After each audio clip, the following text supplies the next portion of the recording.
ഹരിശ്രീ ഗണപതയേ നമഃ. അവിഘ്നമസ്തു. ശ്രീരാമ രാമ രാമ ശ്രീരാമചന്ദ്ര ജയ. ശ്രീരാമ രാമ രാമ ശ്രീരാമഭദ്ര ജയ. ശ്രീരാമ രാമ രാമ സീതാഭിരാമ രാമ ശ്രീരാമ രാമ രാമ ലോകാഭിരാമ ജയ. ശ്രീരാമ രാമ രാമ രാവണാന്തക രാമ ശ്രീരാമ മമ ഹൃദി രമതാം രാമ രാമ. ശ്രീരാഘവാത്മാ രാമ ശ്രീരാമ രമാപതേ. ശ്രീരാമ രമണീയ വിഗ്രഹ നമോസ്തുതേ. നാരായണായ നമോ നാരായണായ നമോ നാരായണായ നമോ നാരായണായ നമഃ.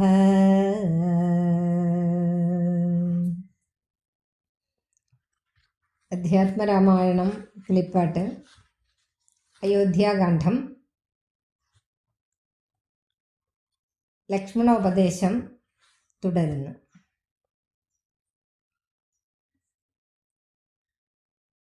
കാകുൽസ്ഥനും പ്രിയവാദിനിയാകിയ നാഗേന്ദ്രഗാമിനിയോടു ചൊല്ലിടിനാൻ, എങ്ങനെ നിന്നെ ഞാൻ കൊണ്ടുപോകുന്നതു തിങ്ങി മരങ്ങൾ നിറഞ്ഞ വനങ്ങളിൽ. ഘോരസിംഹവ്യാഘ്രസൂകര സൈരിഭ വാരണാവ്യാളഭല്ലൂകമൃഗാദികൾ മാനുഷഭോജികളായുള്ള രാക്ഷസർ കാനനം തന്നിൽ മറ്റും ദുഷ്ടജന്തുക്കൾ സംഖ്യയില്ലാതോളമുണ്ടവറ്റെ കണ്ടാൽ സങ്കടം പൂണ്ടു ഭയമാം നമുക്കെല്ലാം. നാരീജനത്തിനെല്ലാം വിശേഷിച്ചുമൊട്ടേറെയുണ്ടാം ഭയമെന്നറിഞ്ഞിടടോ. മൂലഫലങ്ങൾ കട്വംളകഷായങ്ങൾ ബാലേ ഭുജിപ്പതിനാകുന്നതും തത്ര നിർമ്മലാവ്യഞ്ജനാഭൂപാന്നപാദികൾ സന്മധുക്ഷീരങ്ങളിൽ ഒരു നേരവും. നിമ്നോന്നത ഗുഹാഗഹ്വര ശർക്കര ദുർമാർഗമെത്രയും കണ്ടകവൃന്ദവും നേരെ പെരുവഴിയും അറിയാവതല്ല ആരെയും കാൺമാനുമില്ലറിഞ്ഞിടുവാൻ. ശീതവാതാതപാപീഠയും പാരമാം പാദചാരേണ വേണം നടന്നിടുവാൻ. ദുഷ്ടരായുള്ളൊരു രാക്ഷസരെ കണ്ടാൽ ഒട്ടും പൊറുക്കയില്ലാർക്കും അറികടോ. എന്നുടെ ചൊല്ലിനാൽ മാതാവു തന്നെയും നന്നായി പരിചരിച്ചിങ്ങിരുന്നിടുക. വന്നിടുവൻ 14 സംവത്സരം ചൊന്നാൽ അതിനുടനില്ലൊരു സംശയം. ശ്രീരാമവാക്കു കേട്ടോരു വൈദേഹിയും ആരൂഢതാപേന പിന്നെയും ചൊല്ലിനാൾ, നാഥ പതിവ്രതയാം ധർമ്മപത്നി ഞാൻ, ആധാരവും ഇല്ല മറ്റെനിക്കാരുമേ. ഏതുമേ ദോഷവുമില്ല ദയാനിധേ, പാദശുശ്രൂഷാവ്രതം മുടക്കായികമേ. നിന്നുടെ സന്നിധൗ സന്തതം വാണിടും എന്നെ മറ്റാർക്കാനും പീഡിച്ചുകൂടുമോ.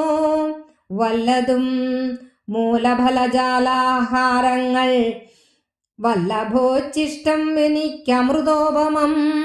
ഭർത്താവ് തന്നോടുകൂടെ നടക്കുമ്പോൾ എത്രയും കൂർത്തുമൂത്തുള്ള കല്ലും മുള്ളും പുഷ്പാസ്തരണതുല്യങ്ങളെനിക്കതും പുഷ്പബാണോപമാ നീ വെടിഞ്ഞിടല.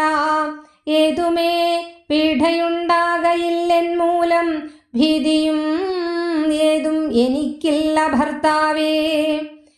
കശ്ചിൽ ദ്വിജൻ ജ്യോതിശാസ്ത്ര വിശാരദൻ നിശ്ചയിച്ചെന്നോടു പണ്ടരുളി ചെയ്തു, ഭർത്താവിനോടും വനത്തിൽ വസിപ്പതിനെത്തും ഭവതിക്കു സങ്കടമില്ലേതും. യുദ്ധം പുരൈവ ഞാൻ കേട്ടിരിക്കുന്നതും സത്യം അതിന്നിയും ഒന്നു ചൊല്ലിടുവൻ. രാമായണങ്ങൾ പലതും കവിവരർ ആമോദമോടു പറഞ്ഞു കേൾപ്പുണ്ടു ഞാൻ. ജാനകിയോടുകൂടാതെ രഘുവരൻ കാനനാവാസത്തിനെന്നു പോയിട്ടുള്ളു. ഉണ്ടോ പുരുഷൻ പ്രകൃതിയെ വേറിട്ടു രണ്ടുമെന്നത്രേ വിചാരിച്ചു കാൺകിലോ. പാണിഗ്രഹണമന്താർത്ഥവുമോർക്കണം, പ്രാണാവസാന കാലത്തും പിരിയുമോ എന്നിരിക്കെ പുനരെന്നെ ഉപേക്ഷിച്ചു തന്നെ വനത്തിനായി കൊണ്ടെഴുന്നള്ളുകിൽ. എന്നുമൻ പ്രാണപരിത്യാഗവും ചെയ്വൻ ഇന്നു തന്നെ നിന്തിരുവടി തന്നാണ് എന്നിങ്ങനെ ദേവി ചൊന്നതു കേട്ടൊരു മന്നവൻ മന്ദസ്മിതം പൂണ്ടരുൾ ചെയ്തു. എങ്കിലോ വല്ലഭേ പോരിക വൈകാതെ സങ്കടം നിന്നിതു ചൊല്ലിയുണ്ടാകേണ്ട. ദാനം അരുന്ധതിക്കായിക്കൊണ്ടു ചെയ്യുക നീ ജാനകി ഹാരാദിഭൂഷണമൊക്കവേ. യുദ്ധം അരുൾ ചെയ്തു ലക്ഷ്മണൻ തന്നോട്, പൃഥ്വീസുരോത്തമന്മാരെ വരുത്തുകന്ന് അത്യാദരം അരുൾ ചെയ്ത നേരം ദ്വിജോന്ദ്രോത്തമന്മാരെ വരുത്തി കുമാരനും. വസ്ത്രങ്ങൾ ആഭരണങ്ങൾ പശുക്കളും അർത്ഥം അനവധിയില്ലാതോളമാതരാൽ സദൃത്തരായി ശീലഗുണങ്ങളാൽ ഉത്തമന്മാരായി കുടുംബിനികളാകിയ വേദവിജ്ഞാനികളാം ദ്വിജേന്ദ്രന്മാർക്ക് സാദരം ദാനങ്ങൾ ചെയ്തു ബഹുവിധം. മാതാവ് തന്നെ സേവകന്മാരായ ഭൂദേവസത്തമന്മാർക്കും കൊടുത്തിതു. പിന്നെ നിജാന്തപുരവാസികൾക്കും മറ്റന്യരാം സേവകന്മാർക്കും ബഹുവിധം ദാനങ്ങൾ ചെയ്യുകയാൽ ആനന്ദമഗ്നരായി മാനവനായകൻ ആശീർവചനവും ചെയ്തിതു. താപസന്മാരും ദ്വിജന്മാരും പെയ്തു പെയ്തിടുന്നതശ്രുജലങ്ങളും ജാനകി ദേവിയും അൻപോടരുന്ധതിക്ക് ആനന്ദം ഉൾക്കൊണ്ടു ദാനങ്ങൾ നൽകിനാൾ. ലക്ഷ്മണവീരൻ സുമിത്രയാമമ്മയെ തൽക്ഷണേ കൗസല്യ കയ്യിൽ സമർപ്പിച്ചു. വന്ദിച്ച നേരം സുമിത്രയും പുത്രനെ നന്ദിച്ചെടുത്തു സമാശ്ലേഷവും ചെയ്തു. നന്നായി അനുഗ്രഹം ചെയ്തു തനയനു. പിന്നെ ഉപദേശവാക്കും മുര ചെയ്താൾ. അഗ്രജൻ തന്നെ പരിചരിച്ചെപ്പോഴും അഗ്രേ നടന്നുകൊള്ളേണം പിരിയാതെ. രാമനെ നിത്യം ദശരഥനെന്നുള്ളിൽ ആമോദമോടു നിരൂപിച്ചു കൊള്ളണം. എന്നെ ജനകാത്മജയെന്നുറച്ചുകൊള്ളുക.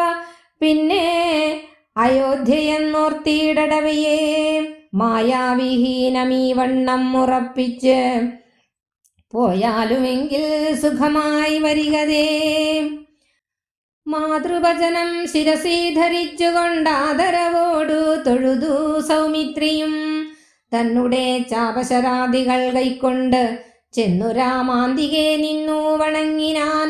തൽക്ഷണേ രാഘവൻ ജാനകി തന്നോടും ലക്ഷ്മണനോടും ജനകനെ വന്ദിപ്പാൻ പോകുന്ന നേരത്തു പൗരജനങ്ങളെ രാഗമോടെ കടാക്ഷിച്ചു കുതൂഹലാൽ. കോമളനായ കുമാരൻ മനോഹരൻ ശ്യാമളാരമ്യകളേബരൻ രാഘവൻ. കാമദേവോപമൻ കാമദൻ സുന്ദരൻ രാമൻ. തിരുവടി നാനാ ജഗദഭിരാമൻ. ആത്മാരാമൻ അംബുജലോചനൻ. കാമാരിസേവിതൻ നാനാ ജഗന്മയൻ.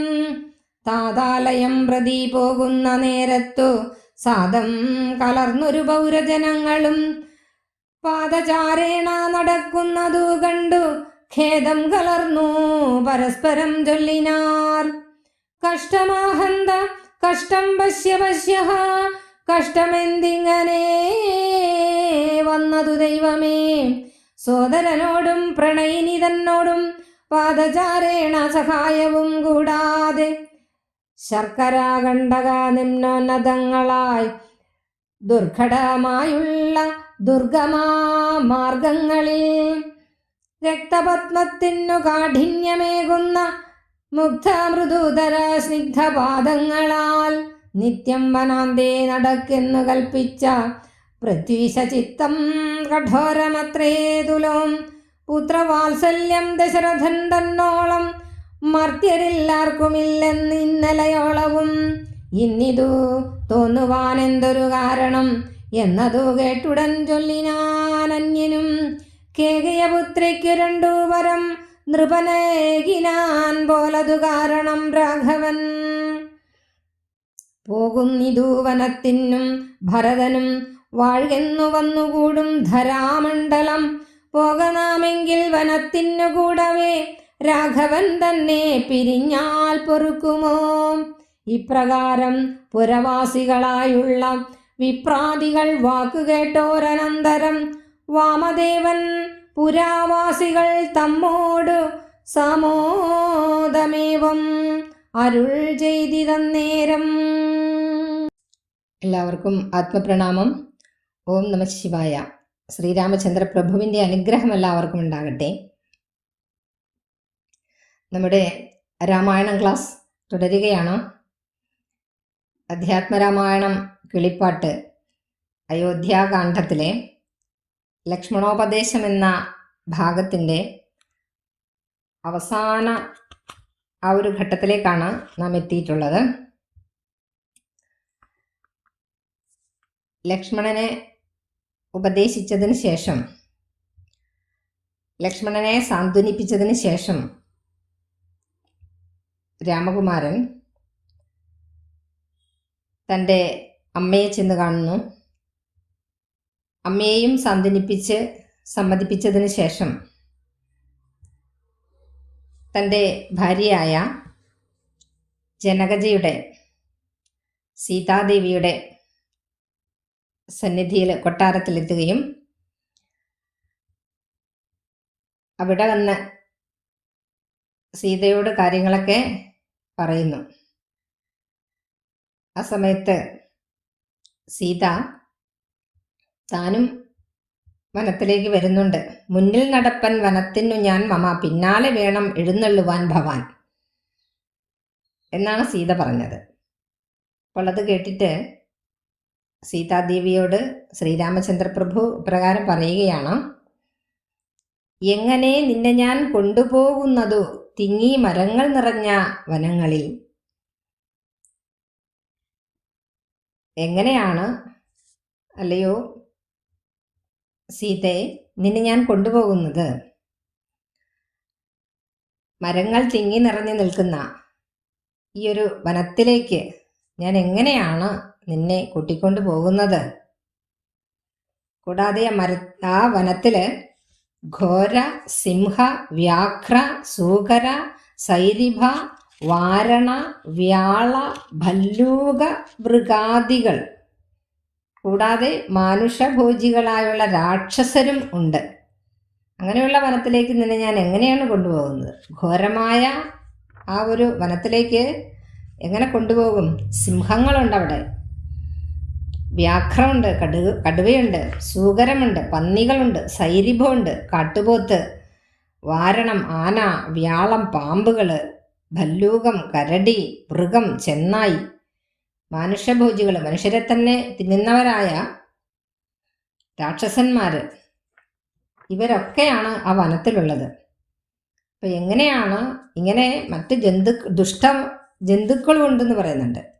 കാനനം തന്നിൽ മറ്റും ദുഷ്ടജന്തുക്കൾ സംഖ്യയില്ലാതോളം ഉണ്ടവറ്റെ കണ്ടാൽ സങ്കടം പൂണ്ടു ഭയമാം നമുക്കെല്ലാം ജനത്തിനെല്ലാം വിശേഷിച്ചും ഒട്ടേറെയുണ്ടാം ഭയം എന്നറിഞ്ഞിടടോ. അപ്പോൾ ഇവയെ കണ്ടാൽ നമുക്ക് തന്നെ ഭയവും സങ്കടവും ഒക്കെ ഉണ്ടാകും. ഈ സിംഹത്തെയും കടുവയെയും പോത്തിനെയും ആനയെയും പാമ്പിനെയും നരഭോജികളായ രാക്ഷസന്മാരെയും ഒക്കെ കണ്ടാൽ സാധാരണ ധൈര്യമുള്ള പുരുഷന്മാർക്ക് തന്നെ പേടിയുണ്ടാകും. അപ്പോൾ വിശേഷിച്ചും സ്ത്രീകൾക്ക് പേടിയുള്ളവരാണ് പൊതുവെ. അങ്ങനെയുള്ള ആ സ്ത്രീകൾ എങ്ങനെയാണ് ഇവയൊക്കെ നിറഞ്ഞ കാട്ടിലേക്ക് എങ്ങനെയാണ് പോവുക? കൂടാതെ മൂലഫലങ്ങൾ കട്ടു അമ്ല കഷായങ്ങൾ ബാലേ ഭുജിപ്പതിനാകുന്നതും തത്ര. ആ കാട്ടിലാണെങ്കിലോ എരിവും പുളിയും കയ്പും ഒക്കെയുള്ള ഫലങ്ങളാണ് തിന്നാൻ കിട്ടുക. നല്ല ഭക്ഷണങ്ങളൊന്നും അവിടെ തിന്നാൻ കിട്ടില്ല എന്ന് പറയുന്നുണ്ട്. അതുപോലെ തന്നെ അദ്ദേഹം രാമദേവൻ പറയുകയാണ്, നിർമ്മല വ്യഞ്ജനാപൂപ അന്ന പാനാദികൾ സന്മധുരക്ഷീരങ്ങളില്ലൊരു നേരവും. അവിടെയാണെങ്കിലോ കൊട്ടാരത്തിലാണെങ്കിൽ നിർമ്മലമായ വ്യഞ്ജന അപൂപ അന്ന പാന ആദികൾ. നിർമ്മല വ്യഞ്ജനം എന്ന് പറഞ്ഞാൽ നല്ല കറികൾ, അപൂപം എന്ന് പറഞ്ഞാൽ നല്ല അപ്പങ്ങൾ, അന്നം ചോറ്, പാനാദികൾ കുടിക്കാനൊക്കെയുള്ള നല്ല നല്ല വെള്ളം, സന്മധുര ക്ഷീരങ്ങൾ നല്ല തേന് പാല് ഇവയൊക്കെ കുടിക്കാനായിട്ട് കൊട്ടാരത്തിലുണ്ടാകും. സന്മധുര ക്ഷീരങ്ങളെല്ലാം ക്ഷീരങ്ങളില്ലൊരു നേരവും നിമ്നോന്നത ഗുഹാഗഹ്വര ശർക്കരാ ദുർമാർഗമെത്രയും കണ്ടകവൃന്ദവും. എന്നാണെങ്കിൽ കാട്ടിൽ നല്ല ഭക്ഷണം പോലും കിട്ടില്ല. കൊട്ടാരത്തിൽ നല്ല ഭക്ഷണമൊക്കെ കഴിച്ച് വിശിഷ്ടമായ പാനീയങ്ങളൊക്കെ കുടിച്ച് സുഖമായി കഴിഞ്ഞിരുന്ന സീത എങ്ങനെയാണ് ഈ കാട്ടിൽ കഴിയുക? ആ വഴികൾ എങ്ങനെയുള്ളതാണെന്ന് പറയുന്നുണ്ട്. പ്രയാസമുള്ള വഴികളാണ്, കുന്നും കുഴിയും ഒക്കെ നിറഞ്ഞ വഴികളാണ് അവിടെ ഉള്ളത്. നിമ്നവും ഉന്നതും താഴ്ന്നതും ഉയർന്നതുമായ സ്ഥലമാണ് അവിടെ ഉള്ളത്. അതേപോലെ തന്നെ നിമ്നോന്നത ഗുഹാഗഹ്വര, ഗുഹകളിലാണ് താമസിക്കേണ്ടി വരും. ഗുഹാഗഹ്വരം എന്ന് പറഞ്ഞാൽ ഗുഹയും ഗഹ്വരവും. അപ്പോൾ ഇവിടെ പിന്നെ എന്താ പറയുക, ഗുഹ എന്ന് പറഞ്ഞിട്ടുണ്ടെങ്കിൽ ഗുഹയും ഗഹ്വരവും അർത്ഥം ഒന്ന് തന്നെയാണ്. അപ്പോൾ എന്താണെന്ന് വെച്ചാൽ ഈ ആരാണ് നിർമ്മിച്ചതെന്നും എങ്ങനെയുണ്ടായതെന്നും അറിഞ്ഞുകൂടാത്ത വിചിത്രവും ദീർഘവുമായ ആ ഒരു ഇതാണ് ഗുഹ എന്ന് പറയുന്നത്. പിന്നെ ഗഹ്വരം എന്ന് പറഞ്ഞിട്ടുണ്ടെങ്കിൽ ആരെങ്കിലൊക്കെ ഉണ്ടാക്കിയിട്ടുള്ള ഒരു ഗുഹയാണ് ഈ ഗഹ്വരം എന്ന് പറയുന്നത്. അതുപോലെ തന്നെ അവിടെയുള്ള എങ്ങനെയുള്ള കാര്യങ്ങളാണെന്ന് പറയുന്നുണ്ട്. പിന്നെ നിമ്നോന്നത ഗുഹാഗഹ്വരങ്ങൾ ശർക്കര ദുർമാർഗമെത്രയും വെച്ചാൽ ശർക്കര എന്ന് പറഞ്ഞിട്ടുണ്ടെങ്കിൽ നമ്മൾ തിന്നുന്ന ശർക്കരയുടെ കാര്യമല്ല പറഞ്ഞിരിക്കുന്നത്, ചരൽക്കല്ലാണ് അവിടെ. ദുർമാർഗം, സഞ്ചരിക്കാൻ പ്രയാസമുള്ളതുമാണ് ആ വഴികളൊക്കെ തന്നെ. അപ്പോൾ ആ വഴികളിലൂടെ ഒന്നും നടക്കാൻ പറ്റില്ല. കുന്നും കുഴിയും ഒക്കെ ഉള്ള സ്ഥലങ്ങളാണ്. അവിടെയും നടക്കാൻ പ്രയാസമായിരിക്കും. സീത ഇങ്ങനെയൊന്നും നടന്ന് ശീലമില്ലല്ലോ, അതാണ് പറയുന്നത്. ദുർമാർഗം എത്രയും കണ്ടകവൃന്ദവും നേരെ പെരുവഴിയും അവതല്ല, ആരെയും കാണാനും ഇല്ല, അത് അറിയുക. അവിടെയാണെങ്കിലോ നടക്കാനും പ്രയാസമാണ്. അതുപോലെ തന്നെ കല്ലും മുള്ളും ഒക്കെ നിറഞ്ഞ വഴികളാണുള്ളത്. ഇനി വഴി ആരോടെങ്കിലും ചോദിക്കാന്ന് വെച്ചാൽ കാട്ടിൽ ആരെയും കാണുകയോ ഇല്ല. അതുപോലെ തന്നെ ആ കാടിൻ്റെ, നമ്മൾ പോകുന്ന കാടിൻ്റെ പരിതസ്ഥിതിയെക്കുറിച്ചാണ് പറയുന്നത്. രാമൻ പറഞ്ഞു കൊടുക്കുകയാണ്. അതുപോലെ തന്നെ ശീതവാതാതപ പീഠയും പാരമാം പാദചാരേണ വേണം നടന്നിടുവാൻ. തീർന്നിട്ടില്ല. അവിടെയാണെങ്കിൽ തണുത്ത കാറ്റൊക്കെ ഇങ്ങനെ അടിച്ചുകൊണ്ടിരിക്കും, വെയിലിൻ്റെ ഉപദ്രവമൊക്കെ ഉണ്ടാകും, കാൽനടയായിട്ട് വേണം നടക്കാനായിട്ട് എന്നൊക്കെ പറഞ്ഞു കൊടുക്കുകയാണ്. അപ്പോൾ പോയാലുള്ള ആ ദുർഘടതയെക്കുറിച്ചാണ് ഇവിടെ പറയുന്നത്. ദുഷ്ടരായുള്ളൊരു രാക്ഷസരെ കണ്ടാൽ ഒട്ടും പൊറുക്കയിൽ ആർക്കും അറികടോ. പോരാനിട്ട് ഇത് പിന്നെ നിബിഡമായ കാടായതുകൊണ്ട് തന്നെ ദുഷ്ടരായ രാക്ഷസന്മാരുണ്ടാകും. അവരെ കണ്ടിട്ടുണ്ടെങ്കിൽ ഭയന്ന് വിറയ്ക്കുക തന്നെ ചെയ്യും. അതിനാൽ എന്താണ് ചെയ്യേണ്ടതെന്നുള്ള കാര്യം പറയണം. എന്നുടെ ചൊല്ലിനാൽ മാതാവ് തന്നെയും നന്നായി പരിചരിച്ചിങ്ങിരുന്നിടുക.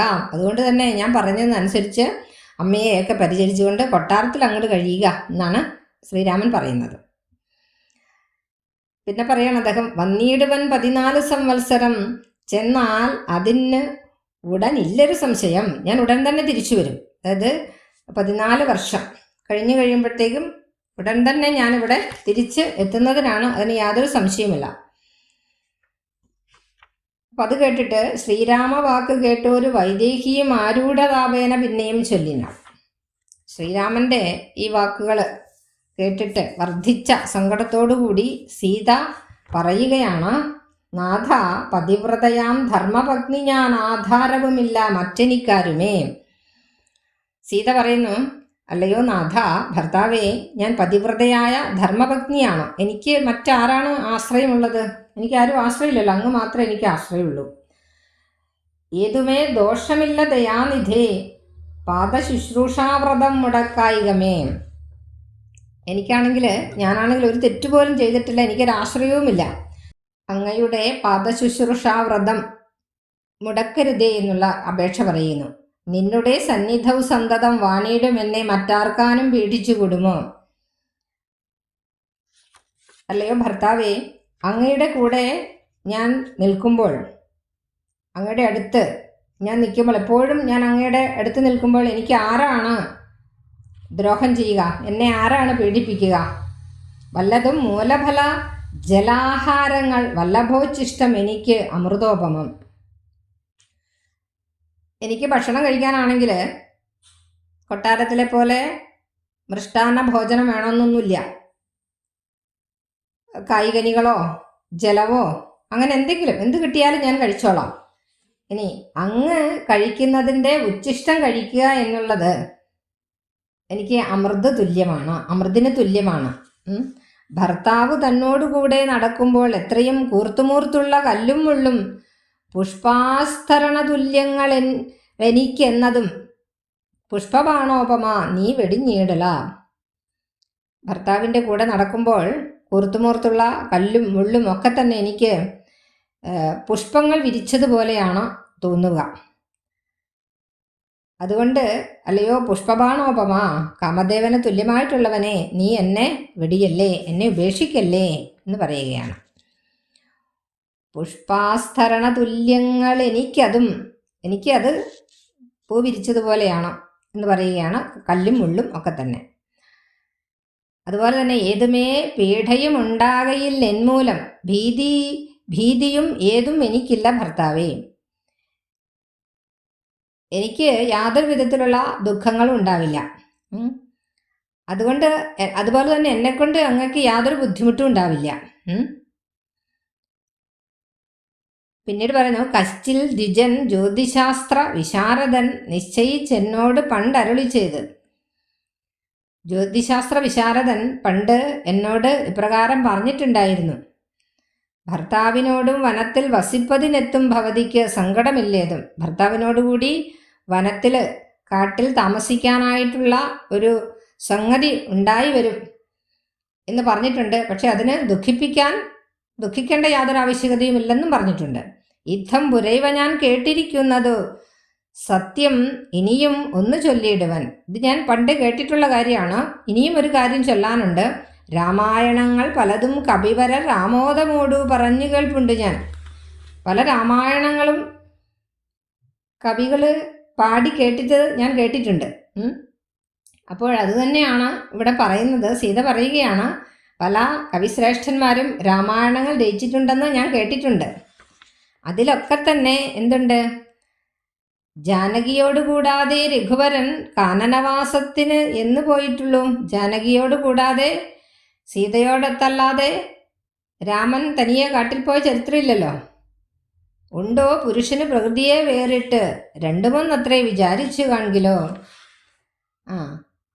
പ്രകൃതിയെ വേർവിട്ട് അല്ലെങ്കിൽ പ്രകൃതിയിൽ നിന്ന് ഭിന്നനായിട്ട് പുരുഷനുണ്ടോ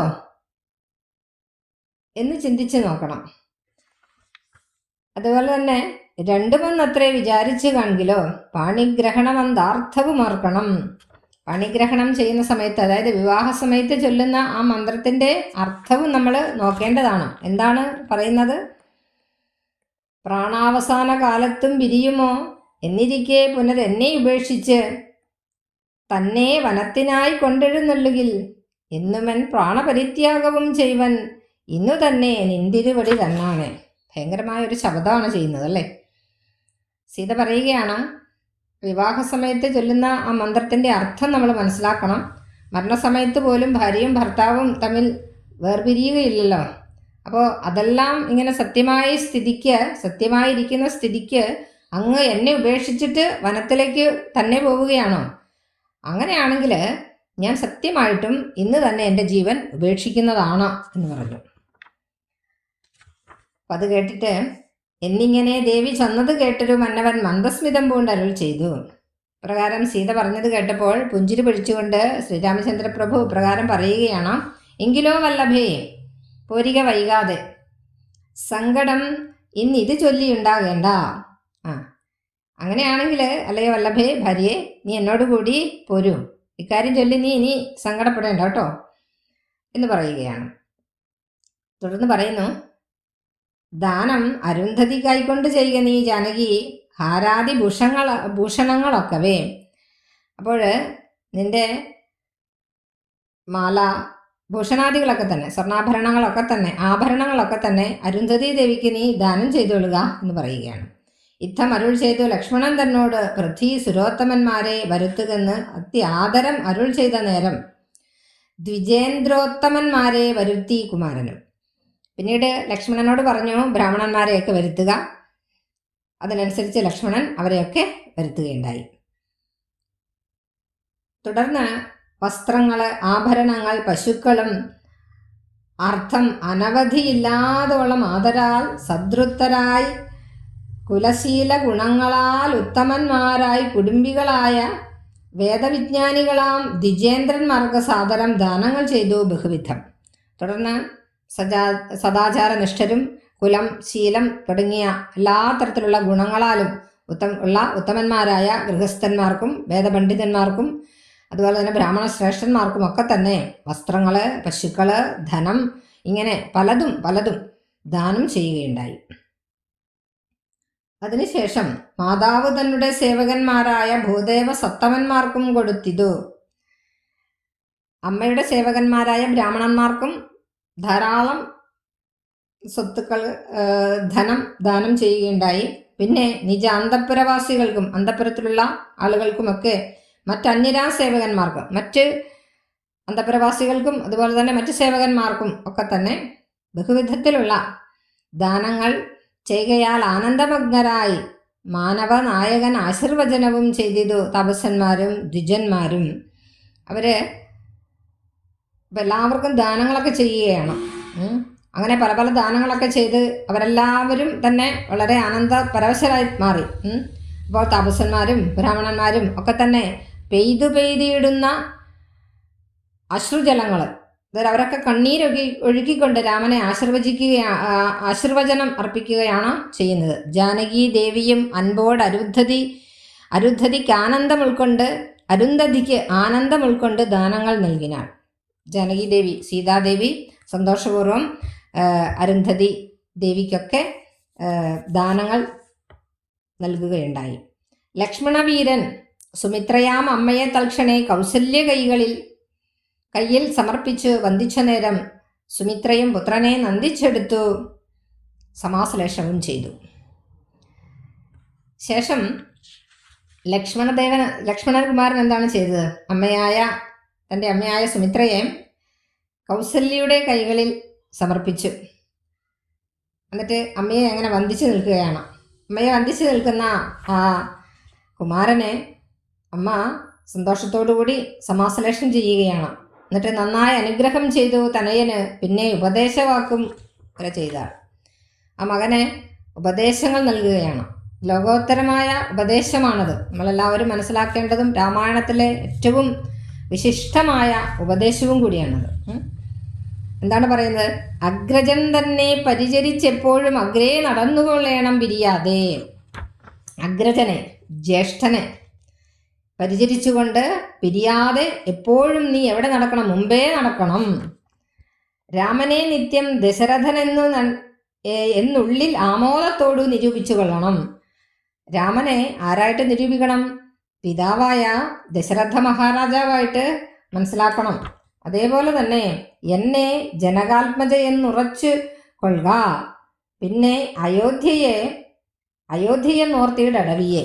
സുമിത്ര തൻ്റെ മകനോട് പറയുകയാണ്, എന്നെ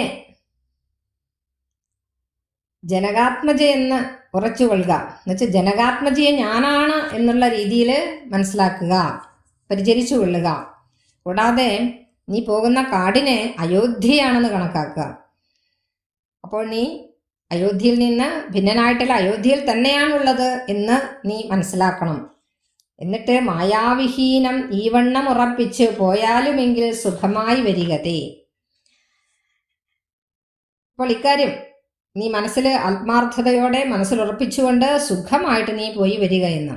ഇത്ര മഹത്തരമായ ഉപദേശമാണെന്ന് നോക്കൂ. ജ്യേഷ്ഠനെ അച്ഛനായ ദശരഥനായിട്ട് കരുതുക, സീതാദേവിയെ തൻ്റെ അമ്മയായിട്ട് കരുതുക, ഞാനായിട്ട് കരുതുക, കാടിനെ അയോധ്യയായിട്ട് കരുതുക. അങ്ങനെ പോയാൽ നിനക്ക് യാതൊരു തരത്തിലുള്ള ബുദ്ധിമുട്ടും ഉണ്ടാകില്ല മകനെ എന്ന് പറയുകയാണ്. സുഖമായിട്ട് പോയി വരുമെന്ന് പറഞ്ഞു. മാതൃവചനം ശിരസി ധരിച്ചുകൊണ്ട് ആദരവോട് തൊഴുതു സൗമിത്രിയും. അമ്മയുടെ വാക്കുകൾ ശിരസാ വഹിച്ചു ആ പുത്രൻ. ആദരവോട് തൊഴുതുകൊണ്ട് തന്നുടെ ചാപശരാദികൾ കൈക്കൊണ്ട് ചെന്നു രാമാന്തികയെ നിന്ന് വണങ്ങിനാൻ. അപ്പോൾ തൻ്റെ വില്ലും ശരവുമൊക്കെ എടുത്തുകൊണ്ട് ശ്രീരാമൻ്റെ അടുത്ത് ചെന്ന് വണങ്ങി അവിടെ നിൽക്കുകയാണ്. തൽക്ഷണേ രാഘവൻ ജാനകി തന്നോടും ലക്ഷ്മണനോടും ജനകനെ വന്ദിപ്പാൻ പോകുന്ന നേരത്ത് പൗരജനങ്ങളെ രാഗമോടെ കടാക്ഷിച്ചു കുതൂഹലാൽ. അങ്ങനെ ലക്ഷ്മണനോടും സീതയോടും ഒന്നിച്ചു കൊണ്ട് പിതാവിനെ വന്ദിക്കുവാനായിട്ട് പോകുമ്പോൾ പൗരജനങ്ങളെ വളരെ സ്നേഹത്തോടുകൂടി കടാക്ഷിക്കുകയാണ് ശ്രീരാമചന്ദ്രപ്രഭു. കോമളനായ കുമാരൻ മനോഹരൻ ശ്യാമള രമ്യകളേബരൻ രാഘവൻ കാമദേവോപവൻ കാമദൻ സുന്ദരൻ രാമൻ തിരുവടി നാനാ ജഗദഭിരാമൻ ആത്മാരാമൻ അംബുജലോചനൻ കാമാരി സേവിതൻ നാനാജഗന്മയൻ താതാലയം പ്രതി പോകുന്ന നേരത്ത് സാദം കലർന്നൊരു പൗരജനങ്ങളും പാദചാരേണെ നടക്കുന്നത് കൊണ്ടു. ഇവിടെ ഭഗവാനെ വർണ്ണിക്കുകയാണ്. പൗരജനങ്ങളൊക്കെ കടാക്ഷത്തോടെ നല്ല സ്നേഹത്തോടു കൂടി കടാക്ഷിക്കുകയാണ് ശ്രീരാമചന്ദ്രൻ. അപ്പോൾ സുന്ദരനും ആ കുമാരനായ മനോഹരനായ നീലനിറം കൊണ്ട് ആകർഷിക്കത്തക്ക ശരീരമുള്ളവനും കാമദേവന് തുല്യനുമായ തങ്ങളുടെ അഭിഷ്ടങ്ങളെല്ലാം സാധിപ്പിച്ചു തരുന്നവനുമായ സകല ലോകങ്ങൾക്കും ആനന്ദം നൽകുന്നവനുമായ ആത്മാരാമനായ താമരക്കണ്ണനായ ശിവഭഗവാനാൽ സേവിക്കപ്പെടുന്നവനായ എല്ലാ ലോകങ്ങളിലും നിറഞ്ഞു നിൽക്കുന്നതായ ആ ഭഗവാൻ, ആ ശ്രീരാമചന്ദ്രൻ പിതൃഗൃഹത്തിലേക്ക് നടന്നു പോകുന്നതാണ് കാണുന്നത്. അത് ദുഃഖത്തോടു കൂടിയാണ് പൗരജനങ്ങൾ കാണുന്നത്. അവർ പരസ്പരം ഇപ്രകാരം പറയുകയാണ്, സാദം കലർന്നൊരു പൗരജനങ്ങളും പാദചാരേണ നടക്കുന്നത് കണ്ട്. പാദചാരേണ എന്ന് പറഞ്ഞാൽ പിന്നെ നടന്നു പോവുകയാണോ, രഥത്തിലൊന്നും കയറിയിട്ടല്ല പോകുന്നത്. കാരണം കാനനത്തിലേക്കാണ് പോകുന്നത്. അതുകൊണ്ട് തന്നെ ആ രീതിയിൽ തന്നെ പോകേണ്ടതുണ്ട്. അപ്പോൾ അത് ഖേദം കലർന്നു പരസ്പരം ചൊല്ലിന. ആ പൗരജനങ്ങൾ വളരെ ദുഃഖത്തോടുകൂടി ഇപ്രകാരം പറയുകയാണ്, കഷ്ടമാഹന്ത കഷ്ടം വശ്യവശ്യഹ, കഷ്ടമെന്തിങ്ങനെ വന്നത് ദൈവമേ. അവരെല്ലാവരും വിലപിക്കുകയാണ് ചെയ്യുന്നത്. എന്തൊരു കഷ്ടമാണ് വന്ന് ഭവിച്ചിരിക്കുന്നത്, കഷ്ടം. എൻ്റെ ദൈവമേ, എന്താണ് സംഭവിച്ചിരിക്കുന്നത്? സോദരനോടും പ്രണയിനി തന്നോടും പാദചാരേണ സഹായവും കൂടാതെ ശർക്കരാകണ്ടക നിമ്നോന്നതായുധ ദുർഘടമായുള്ള ദുർഗമാർഗങ്ങളിൽ രക്തപത്മത്തിനു കാഠിന്യമേകുന്ന മുഗ്ധ മൃദുതര സ്നിഗ്ധ പാദങ്ങളാൽ നടക്കുന്ന ആ ഭഗവാനെ കാണുകയാണ് ഇന്ന്. തൻ്റെ സോദരനോടും ഒന്നിച്ച് കല്ലും മുള്ളും കുഴിയും ഒക്കെ നിറഞ്ഞ ദുർഘടമൊക്കെ നിറഞ്ഞ കാട്ടുവഴിയിലൂടെ ശ്രീരാമദേവൻ്റെ പാദത്തിൻ്റെ ആ ഒരു സൗന്ദര്യത്തെക്കുറിച്ച് പറയുകയാണ്. ഭഗവാന്റെ പാദങ്ങൾ ഇങ്ങനെ ചെന്താമരപ്പൂവിന് തുല്യമായ ആ പാദങ്ങളാണ്. ആ പാദങ്ങൾ ഊന്നി അങ്ങനെ നടന്നുകൊണ്ട് ഭഗവാൻ അച്ഛൻ്റെ അടുത്തേക്ക് പോകുന്നത് കണ്ടിട്ട് പുരവാസികൾക്കൊക്കെ സങ്കടമുണ്ടായി. ദുർഘടമായ മാർഗങ്ങളിലൂടെ എങ്ങനെയാണ് ഇത്രയും മനോഹരമായ പാദങ്ങൾ വെച്ച് ഈ രക്തപത്മത്തിന് കാഠിന്യമേകുന്ന എന്നാണ് പറഞ്ഞിരിക്കുന്നത്. ഭഗവാന്റെ പാദങ്ങൾ അത്രയും മനോഹരമായ പാദങ്ങളാണ്. ആ പാദങ്ങൾ വെച്ചുകൊണ്ട് എപ്രകാരമാണ് ഇങ്ങനെ നടന്നു പോകുന്നത്. ചെന്താമരപ്പൂവിനേക്കാൾ മനോഹരവും മൃദുവുമായ പാദങ്ങളാണ് ഭഗവാന്റേത്. അത്ര ആ മനോഹരമായ പാദങ്ങൾ ഇത്തരത്തിലുള്ള ഈ ഒരു പാഷാണങ്ങളിൽ, ചരൽക്കല്ലിലും മുള്ളിലും ഒക്കെ വെച്ചുകൊണ്ട് എങ്ങനെ പോകുമെന്നുള്ള ചിന്തയാണ് അവർക്കുണ്ടായത്. പുത്രവാത്സല്യം, പിന്നീട് ഒരു ദശരഥനെ കുറിച്ച് പറയുകയാണ്, പുത്രവാത്സല്യം ദശരഥൻ തന്നോളം മർത്യരിൽ ആർക്കുമില്ലെന്ന് ഇന്നലെയോളം ദശരഥന്റെ അത്ര ആ പുത്രവാത്സല്യം മറ്റാർക്കും ഉണ്ടായിരുന്നില്ല. അങ്ങനെ പൃഥ്വീശ ചിത്തം കഠോരം അത്രേ തുലം. അപ്പൊ ഇവര് പറയുന്നത് വെച്ചാൽ ഭഗവാനെ ഇങ്ങനെയുള്ള രാമചന്ദ്രന്റെ ആ കുമാരന്റെ കാലുകൾ ഇത്തരത്തിലുള്ള കല്ലുകളിലും മുള്ളുകളിലും ഒക്കെ തട്ടി മുറിഞ്ഞ് നാശമാകും. ഇത്രയും മനോഹരമായ ഈ പാദങ്ങൾ കൊണ്ട് വനത്തിലേക്ക് പോകാനായിട്ട് വിധി കൽപ്പിച്ച ആ ദശരഥന്റെ ചിത്തം എത്ര കഠോരമാണ് എന്ന് ജനങ്ങൾ ഇങ്ങനെ പറഞ്ഞുകൊണ്ടേയിരിക്കുകയാണ്. പിന്നീട് അവർ പറയുന്നത് പുത്രവാത്സല്യം ദശരഥനോളം മറ്റ് ആർക്കും ഉണ്ടായിരുന്നില്ല. ഇന്നലെ വരെ അങ്ങനെ ആയിരുന്നു, പക്ഷെ ഇന്ന് മാറിയിരിക്കുകയാണ്. ഇന്നിത് തോന്നുവാൻ എന്തൊരു കാരണം, ഇന്നിങ്ങനെ കാട്ടിലേക്ക് വിടാൻ എന്താണ് കാരണം എന്നത് കണ്ടുവിടാൻ ചൊല്ലിനാർ അന്യനും. അത് കേട്ടിട്ട് മറ്റൊരാൾ പറയുകയുണ്ടായി, കേകയപുത്രിക്ക് 2 വരം നൃപനേകിനാൻ പോൽ അത് കാരണം രാഘവൻ പോകുന്നിതു വനത്തിന്. അപ്പൊ എന്താണ് പറയുന്നത്? മറ്റൊരാൾ പറഞ്ഞു, ഒരാളിങ്ങനെ പറഞ്ഞു, എന്തുകൊണ്ടാണ് ദശരഥന് ഇപ്രകാരം രാമന് വനയാത്ര കൊടുക്കാൻ കാരണം എന്താണ്? അന്നേരം മറ്റൊരാൾ പറഞ്ഞു, കൈകേയിക്ക് 2 വരങ്ങൾ കൊടുത്തിരുന്നു അത്രേ. അതിലൊന്ന് ശ്രീരാമനെ വനത്തിലേക്ക് വിടുകയെന്നും മറ്റൊന്നെന്താണ് ഭരതനെ രാജ്യം വാഴിക്കുക എന്നുള്ളത്. ഭരതന് വാഴുകന്നു വന്നുകൂടും ധരാമണ്ഡലം പോകനാമെങ്കിൽ വനത്തിനു കൂടവേ രാഘവൻ തന്നെ പിരിഞ്ഞാൽ പൊറുക്കുമോ. അപ്പോൾ ഭരതൻ രാജ്യം ഭരിക്കേണ്ടി വരും, രാമനാണെങ്കിലോ കാട് ഭരിക്കേണ്ടി വരും. അപ്പോൾ ജനങ്ങൾ ഇങ്ങനെ പറയുകയാണ്, അങ്ങനെയാണെങ്കിൽ നമുക്കും കൂടെ എന്ത് ചെയ്യാം, രാമന്റെ കൂടെ വനത്തിലേക്ക് പോകാം. ശ്രീരാമനെ പിരിയുന്നത് നമ്മൾക്ക് എങ്ങനെയാണ് സഹിക്കാൻ പറ്റുക? രാഘവനെ പിരിഞ്ഞാൽ പൊറുക്കുമോ? നമുക്ക് സഹിക്കാൻ പറ്റില്ലല്ലോ. ഇപ്രകാരം പുരവാസികളായുള്ള വിപ്രജനങ്ങൾ വിപ്രാദികൾ വാക്ക് കേട്ടോരനന്തരം വാമദേവൻ പുരവാസികൾ തമ്മോട് സാമോദം ഏവം അരുൾ ചെയ്തു തന്നേരം. ഇപ്പോൾ ജനങ്ങൾ ഇങ്ങനെ പറയുന്നത് കേട്ടപ്പോഴേക്ക് പ്രകാരം പൗരന്മാരായ ബ്രാഹ്മണന്മാരും മറ്റുള്ള ജനങ്ങളും ഒക്കെ പറയുന്നത് കേട്ടിട്ട് വാമദേവൻ എന്ന മഹർഷി അവരോട് ഇപ്രകാരം പറയുകയാണ് ചെയ്യുന്നത്. അവരുടെ തെറ്റിദ്ധാരണകളും എന്തുകൊണ്ടാണ് രാമൻ യാത്രയ്ക്ക് പോകുന്നത് എന്നുള്ളതൊക്കെ പറഞ്ഞു കൊടുക്കുകയാണ്. വളരെ അദ്ദേഹത്തിന് കാര്യങ്ങളൊക്കെ അറിയാലോ, മഹർഷീശ്വരനാണ്, ഋഷീശ്വരനാണ്. അദ്ദേഹം പൗരജനങ്ങൾക്ക് വേണ്ട ഉപദേശങ്ങൾ കൊടുക്കാൻ തയ്യാറായിരിക്കുകയാണ്. അപ്പോൾ ഇന്നത്തെ ക്ലാസ് ഇവിടെ സമാപിക്കുകയാണ്. നന്ദി, നമസ്കാരം.